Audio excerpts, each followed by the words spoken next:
सरकारी स्कूल के भवन को लीज पर लेने वाली विकल्प संस्था एक बार फिर से चर्चा में आ गई।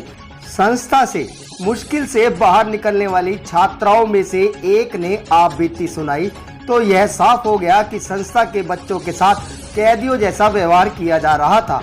इस बच्ची ने तो इतना तक कहा कि उसके अभिभावकों के साथ बात तक नहीं करवाई गई। जब गिड़गिड़ाने के बाद उसने सुसाइड तक की धमकी दी।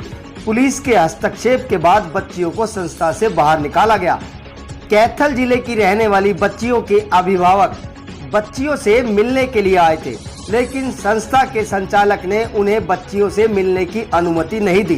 बाद में बच्ची का पिता अधिकारियों के पास अपनी बच्ची से मिलने की परमिशन दिलाने के चक्कर लगाता रहा, परंतु अधिकारियों की ओर से उसकी कोई मदद नहीं की गई। पूर्व विधायक रणधीर सिंह कापड़ीवास को जब इस बात की जानकारी मिली तो वह खुद मौके पर पहुंच गए।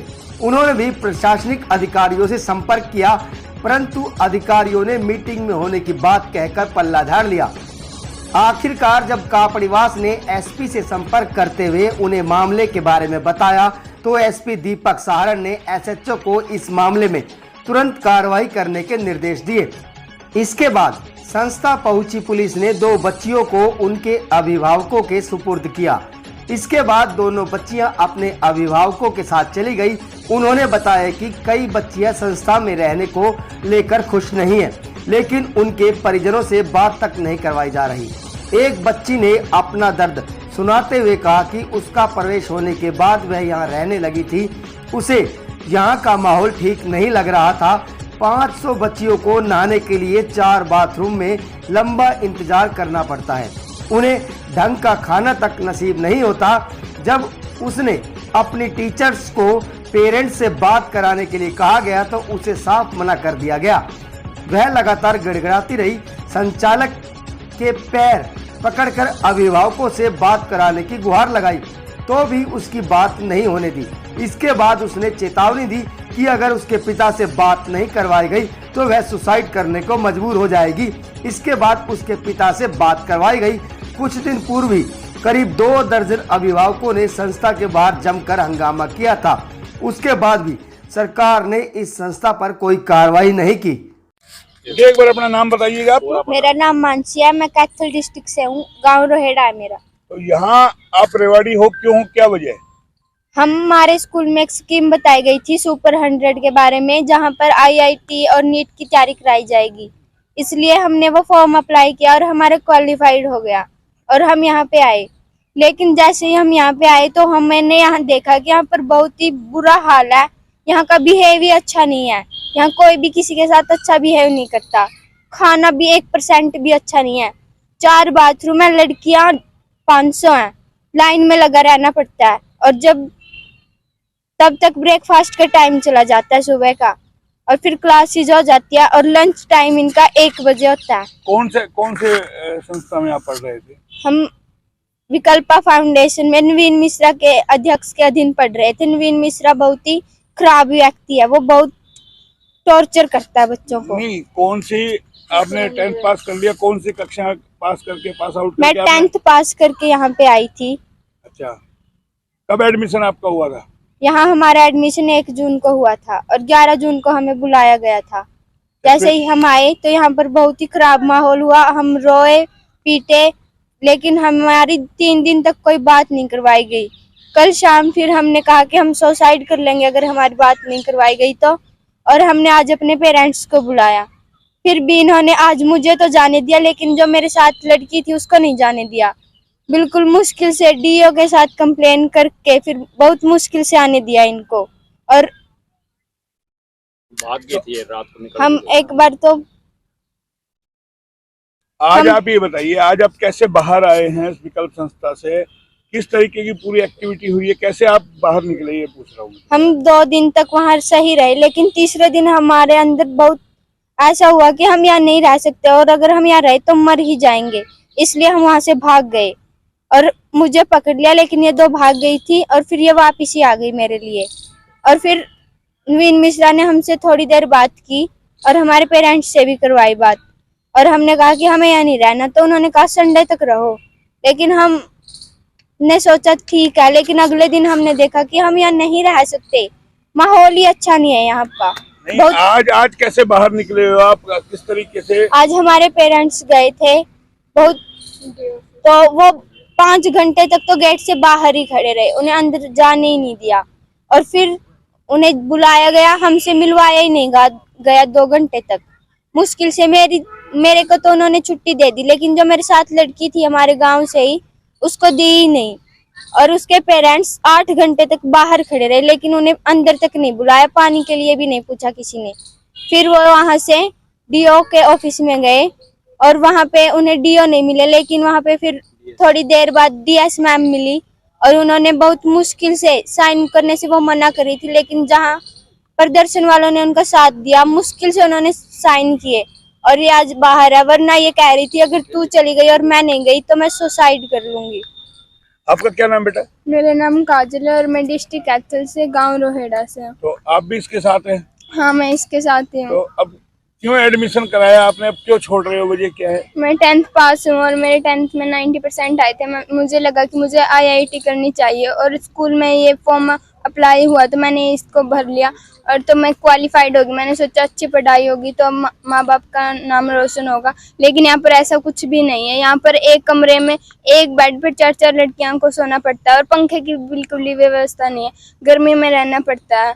वहाँ पर रहा ही नहीं जा रहा था। आप ये देख करके कह रहे हैं, किसी के बहकावे में तो नहीं कह रहे? नहीं, मैं देख के कह रही हूँ। आज ही मैं मुश्किल से बाहर निकली हूँ वहाँ से। तो कितने दिन आपका एडमिशन हुआ हो गया? मैं 1 जून को एडमिशन हुआ था और 11 जून को वहाँ पर गई थी और मुझे 4 ही दिन हुए और मुझसे वहाँ पर रहा ही नहीं जा रहा था।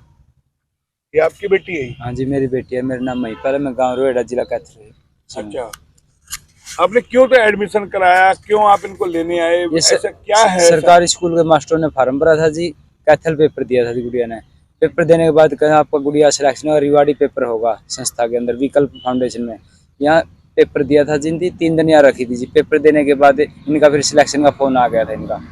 फिर ये 1 तारीख को एडमिशन के लिए बुलाए थे।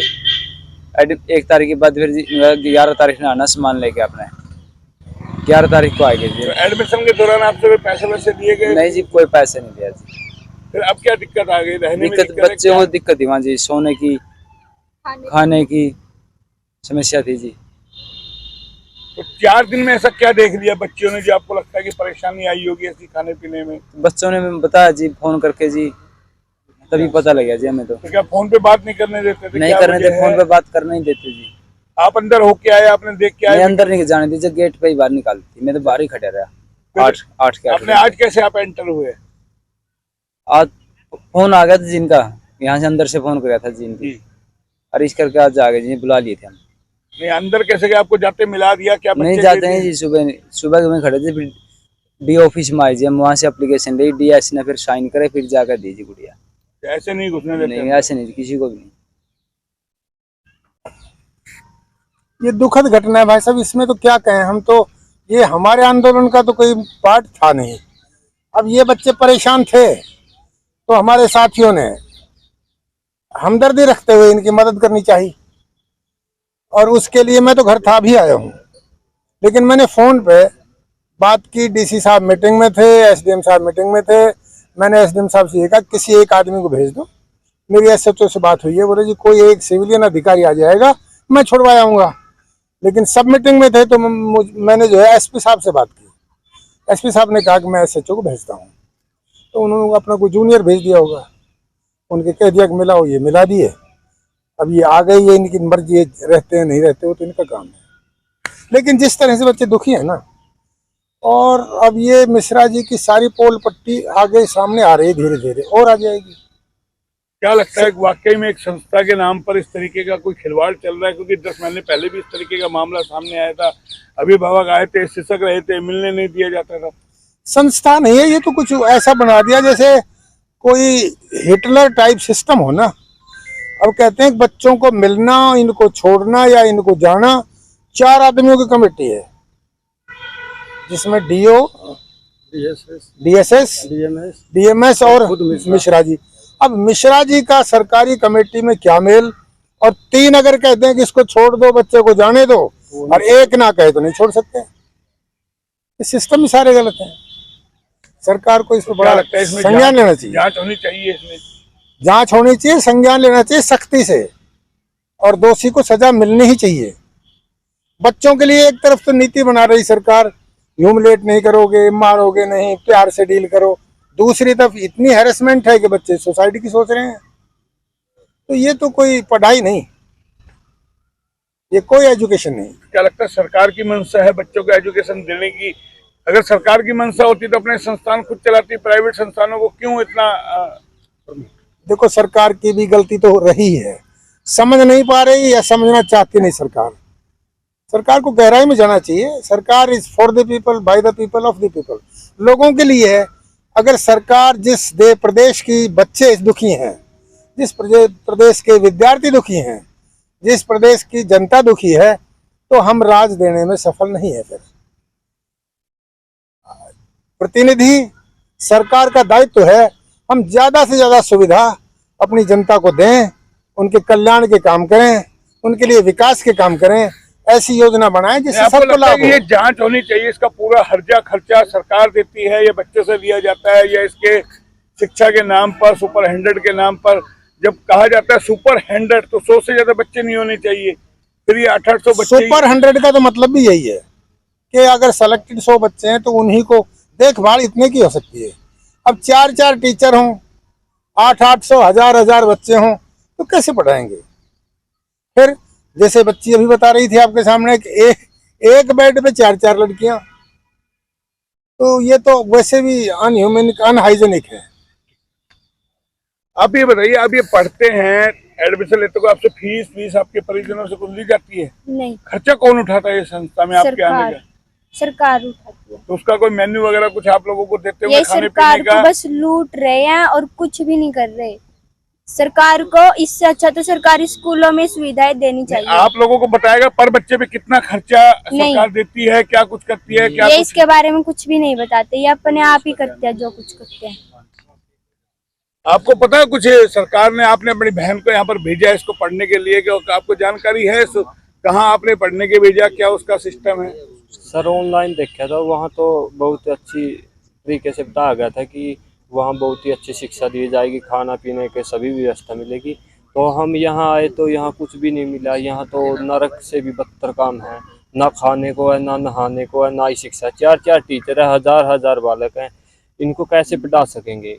ना ही अच्छी तरीके से पढ़ा पा रहे हैं, ना ही अच्छे से आपने देखभाल एडमिशन कर से रहे हैं। पहले जाकर के कैंपस को चेक नहीं किया था कि यहाँ ये सुविधा है कि सर नहीं? पहले दूसरी बिल्डिंग थी, वो अच्छी लगी थी, 3 दिन पहले आए थे, वो अच्छी थी, तब अच्छा व्यवहार था।